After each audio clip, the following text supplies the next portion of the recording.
Hey guys, it's Lindsay. I just wanted to say hi and good morning to you. I'm sorry that I'm not wearing as much makeup as I was last time because I'm about to go do my day job, which is scoop horse poop. So it's kind of hard to convince myself to put makeup on before that. So if you haven't noticed, I'm a bit of a tomboy. If the scooping horse poop for a living doesn't give that away. Horse girls are kind of weird. we we kind of, take a lot of beating, take a lot of hits, take a lot of bites. I still have a hoof print in my hip from work. So, it just is part of, growing up horse girl. So, it kind of makes you predisposed to other things as well as like fencing. And that's what this video is about. So, I'm a little, well, it's about fencing, and it's about some insecurities that I have about my broken nose. So if you haven't noticed, my face is not straight. One part of that was, well, right here, I actually got kicked in the jaw by a football player. He was trying to put his feet in my face, and I hate feet, and they stunk, and I was like against the wall. I had nowhere to go, and he'd caught my jaw and he pulled it off, and I actually had to pull it off this side of my face to stick it back in the joint. I may have broken it. I'm not entirely sure. I've got a nice little dent there. Things are just not quite right, and it's still like, pops and things like that. So there's that. But I broke my nose several times, and one of the times was very interesting. And because this was the time that I broke my nose, and I totally got back at the guy, and I completely changed the rules of fencing, for competitive fencing for years to come. Yeah, that was me. So I'm not entirely sure about the timeline, but fencing is kind of a subjective sport of how good you are. I wasn't bad. But we did win some stuff. In fact, here I've got a picture of young me and fencing. This is our Team Epee trophy. That was me, that's Jamie, and that's Penny. And so anyway, we won that together, and that was in 1998. And the Team Epee, it can be really discouraging fencing because I was an E. Okay, so there's like a rating system, and there's no F's, there's E's. That's kind of the bottom of the totem pole, and then there's A's, which are like Olympic level fencers. And actually, I think it was that particular tournament that that I was really disappointed. There was this one lady, her name was Karen Porter, and of course we were in the female division, so we were fencing her, and I was so upset because I'd only gotten like a couple points on her. And then I came back and everybody's like, and I was like, what? And they were like, you got more points on her than anybody ever has. And I was like, what are you talking about? She's an A fencer. I guess she like trained people for like the Olympics or something huge. I don't remember. But she actually came up afterwards and gave me her card, and she wanted to train me personally, and because I did get more points on her. I mean, I still like failed horribly. I'm just like, well, I didn't beat her, so I'm beating myself up about that, and they're just like going, you don't understand. She's like the best. So and my daughter's like, why didn't you do it? And I'm like, well, it was in Atlanta, and I was in Macon at the time, and I didn't want to have to commute to Atlanta. I still don't like to commute to Atlanta. So anyway, fencing is subjective, and I'm not known as being a champion. I'm not even known for winning this tournament, but I did change the rules. And this is basically what happened. I was fencing in this tournament, and what you do is you fence to 15 points. So if you're at 14-14, it's labelle. You have to win by 2 points. And so if you're at 14-14, you have to have 16 points. If you but otherwise you go to 15. And then you kind of do it in pools. I don't know if you've ever done any sports things where they put you against these two people and the winner goes on to fence these and blah, blah, blah.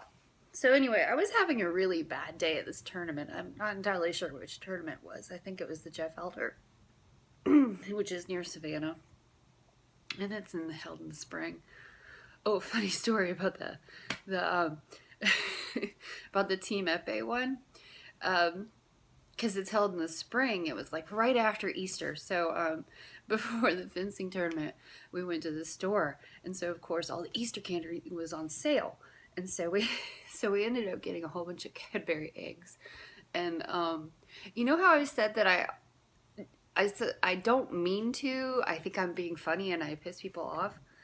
This was one of those times. So we bought a bunch of Cadbury eggs, and so we're just sitting there, and we're eating Cadbury eggs, and we're going buck, buck, buck, buck, buck, buck, buck, because that was the commercial, was the little bunny going, making chicken sounds. Well, when you're in a team competition and you don't realize the other team is there, and you're going buck, buck, buck, buck, buck, they kind of think you're making fun of them. So they were like, "Are you making fun of us?" And it was like really got in her face. It was just kind of like, chocolate? Want some? So, and they were like, "Oh, okay." So anyway, yeah, my mouth gets me in so much trouble. This is probably why I'm really quiet when you first meet me, because when it's the gates open, it's just bad. You have to be prepared for it. So anyway, so I'm at this tournament and I'm not doing so hot at all. And I'm just like, your heart has to be in it. And I was like going, oh my gosh, I'm not doing well and I'm tired. So my eyes are watering. So I'm not meaning to cry. I'm just like, it's just early in the morning. And since I started doing this, it's like, oh, I gotta tell this story. I gotta tell this story. And so what do I do first thing in the morning? I'm telling another story. I guess I just don't want to forget something. So anyway, so I'm at this tournament. I think it's the Jeff Elder. It's just totally irrelevant. But anyway, and I'm not doing so hot. I mean, so it's really funny because I'm not doing so hot. But this is the tournament that changed the rules. And so I just gave up. I'm like going, oh my gosh, how many pools do I have to do before I can go home? So it's a horrible attitude. I get it. I was a teenager. I was an idiot. I'm sorry. If you're young and you haven't realized that you're stupid yet, you just have to give it time. You'll realize how stupid you were. So anyway, and probably I pissed some people off with that because, all the YouTubers are half my age. Anyway, so I didn't want to be there anymore. And so I don't want to say I was throwing the fights, but I really wasn't giving it my all. I'll just say that. Okay, so I was just kind of like, whatever. So my fight was not in me, definitely. I was not trying to win. And so I was put up against this guy, and I'm trying to remember all the details. So I was put up against this guy, and I really wasn't into it. But I was fencing him, so it was fine. And he was winning because like I said, I wasn't into it. I mean, he was not a bad fencer. I just wasn't into it. It was just like, whatever. And he has 7 points and I have 1. So he's halfway to winning at this point, right? And I'm like going, go ahead, dude. Just win. Go to the next person. I don't want to be here anymore. And so I had this dent in my mask. And so one of the things about epee is it's different from some of the other weapons, and there's very distinct territories that are valid targets depending on what weapon you're using. So in foil, it's basically the torso. In saber, it's everything from the waist up. Epee, anything goes. So head is a target. You got a mask on. Anything goes. So from practicing épée, I had a dent in my helmet, and it was like right here. And so at 7-1, when he got that 7th point, he took that. I think that dent was. Anyway, I don't remember which side it was on. I guess it doesn't matter. Anyway, so on that 7th point, he hit that dent with his sword precisely. It like slid into place, and it slammed my helmet sideways and completely squished my nose against my face, and broke my nose. So I'm pretty chill till somebody hurts me, like physically, and then the battle computer like it flips on, because I'm not a natural redhead, which is kind of obvious, but I am Scottish and Welsh, so you don't do that and expect not to have a response. So I'm pretty, I may not throw the first punch, but I will throw the last, and this was one of those times. So anyway, I pull my mask off, and the director of the bout is like, "Are you okay?" Because I'm sitting there holding my nose, and I just go and put it back in place. Battle computer turns on. Put the helmet back on. I said, "Yep, happens all the time." Because yeah, I've broken my nose several times. So anyway, there was no way this guy was going to win this match. I had just determined, I had willed it. You got to understand, he's got like halfway to like winning. I have 1 point. I have 1. So anyway, I was just like determined in my soul that this guy is not gonna win. I don't care. It was like, he broke my nose. Screw him. I have a sword. So yeah, I kind of settled down. It was in a completely different mindset than I was at the beginning of the bout, which really surprised him. As I came back from behind to, what is it? I had 14 points, and he still had 7. He didn't get any points on me. In fact, my coach heard him talking to his coach afterwards, and he basically said, they said start, and I didn't see anything in between. She just hit me, and the light went off, and it was over. Because when I can pull it out, I'm really, really fast as a freak. So anyway, so it was like the winning point. All I needed was 1 more point. And this is when, of course, something happens. And so this is going to be a long video, sorry. So anyway, so I'm down, I'm fencing this guy. I just got 1 more point, 1 more, and I'm really determined. And he's coming at me, and I'm retreating, which is what you do, because you want to have the right amount of space, because you don't want to be like right up on somebody when you hit them. You want to be a protective space so they can't hit, they can't hit you. So I'm backing up, and I trip over my own stupid feet. I just I backed up, and I backed up my front leg too far, and I stepped on my stupid toe on my back leg, and I started to fall backwards. And I was like, oh hell no, he's not winning. I don't care if I'm falling backwards, and I am not falling on my butt in front of him and embarrassing myself in front of the guy who broke my nose. A little determined. So I've never done a backflip before. Never. Okay, I've done one into the pool off a diving board. That's different. Okay, so this was just complete instinct. I mean, just fighter battle mode, sure will instinct. You've got this cord attached to your back when you're fencing, because they haven't updated anything to electronically since the 50s. So you've got this like extra pull on the back of you. And so I was like, screw this. And I jumped up in the air and I did a backflip. and I saw sky, I saw floor, I saw opponent, and I stuck out my sword because I was just like, I see target. So I put it out. Okay, so you got to understand. I often did a Posada Soto. Okay, Posada Soto. In my case was when you put one hand on the ground and you reach out, and so you're really low. So often they go over you. It's a I think it's a Spanish move.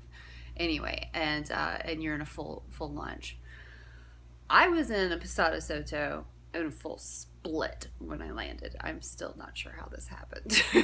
I'm not sure how any of this happened.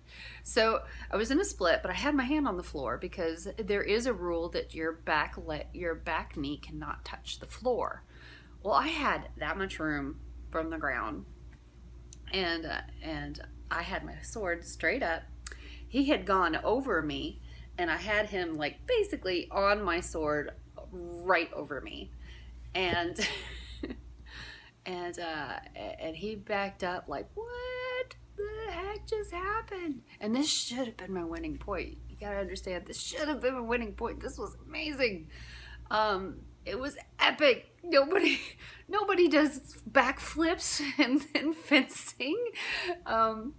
And there's a reason why, because I changed the rules. So you don't do that anymore, because you're not supposed to turn your back on your opponent. And so anyway, I'm in a split, and so like the director looks at me and is like, "Are you okay?" I looked down, make sure my hand was there, that my left leg had not hit the floor. I had an inch, and I was like, "Yep, perfectly fine." And I popped up out of that split like it was nothing. And he's like, "Can you do that again?" And I was like, and I looked at him and I was like, "Sir, I don't have any clue what I just did." So like they were like, he's like, I feel like I should red card you because you kind of turn your back on your opponent because you did a flip, even though normally it's supposed to be that way. I feel like I should red card you for or yellow card you for fencing off balance. I don't know what to do with it, so I'm just gonna throw it out. So my winning point, got thrown out. I was like, darn it. So anyway, so I had to fence him again, and he got 1 point on me, and I was so mad. So I won 15-8, but I was still so mad that he got that 1 point because he blew my nose, darn it. Anyway, but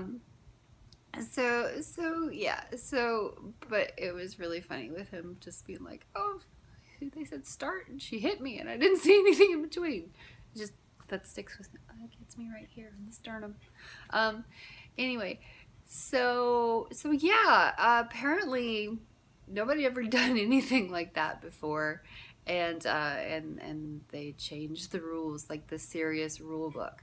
Now the funniest part of this whole story is I actually became quite infamous for this, and and so I was at Adventure Night, which is was the comic book store in Macon when I was living in Macon when all this happened, and I was there, and somebody starts regaling me this story when they found out that I was a fencer, about this one fencer who like did a backflip on the strip in the middle of a tournament.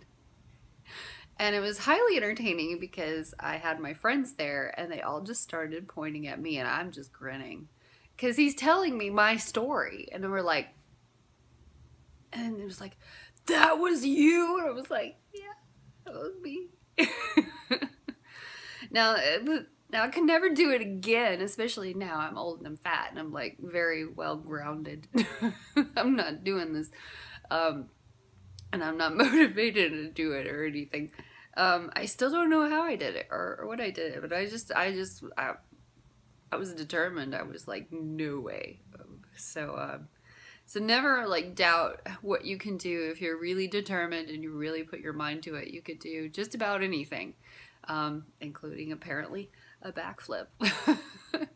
So don't flip out on like a ninja on anybody today. That's not the message. Determination, keep fighting. Don't give up because you never know what's going to happen. So, keep trying. And And I hope everybody has a really good day. Try to make somebody else's day today. Say something nice to somebody. You know, a smile can change somebody's life. You never know. So, anyway, have a blessed day. Bye.